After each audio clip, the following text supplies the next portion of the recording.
എങ്ങനെയുണ്ട് എന്നെ കാണാൻ? സ്റ്റൈലില്ലേ? നിങ്ങളെവിടെ പോന്നമ്മേ? ഓ, അത് നീ അറിയില്ല? ഇന്ന് നമ്മുടെ 10ാം ക്ലാസ്സിലെ റീയൂണിയൻ ആണ്. ഒന്ന് അങ്ങനെ കൊണ്ടാക്കിയടെ. റീയൂണിയനാ? എന്നാടാ ബുക്ക് ചെയ്തിരുന്നത്? മുല്ലപ്പും കൂടി വേണിയിരുന്നു. സാറിലെ പോന്ന ബുക്കില് വാങ്ങാം. മുല്ലപ്പൂവാ? അത് അവിടെ 2 ചെമ്പരത്തി പൂവുണ്ട്, അത് കുത്തി വെച്ചേങ്ങള്, അതാ നല്ലത്. ഒന്ന് പോടാ കുശുപാട്ട്. അസൂയ അസൂയ. ഈ പോക്ക് പോയിട്ട് തിരിച്ചിങ്ങോട്ട് വരുമോ അമ്മേ? അതുകൊണ്ടാണ് നീ അങ്ങനെ ചോദിച്ചു വെച്ചിനി.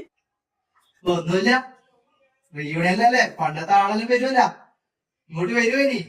അച്ഛനോട് പറഞ്ഞാ പോകുന്നത്. എടാ അതല്ലടാ അതിശയം. ഏടെ പോകുമ്പോ തടസ്സം പറഞ്ഞ നിന്റെ അച്ഛനുണ്ടല്ലോ ഭയങ്കര സമ്മതം. ഈ സാരി ഇതിലാരും മേടിച്ചത്. ആ, അച്ഛനെ കുറ്റം പറയാൻ പറ്റില്ല. ആരാ സമാധാനം ആഗ്രഹിക്കാത്തത്?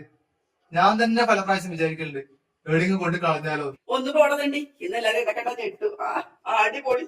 ഞെട്ടിയാ മതി.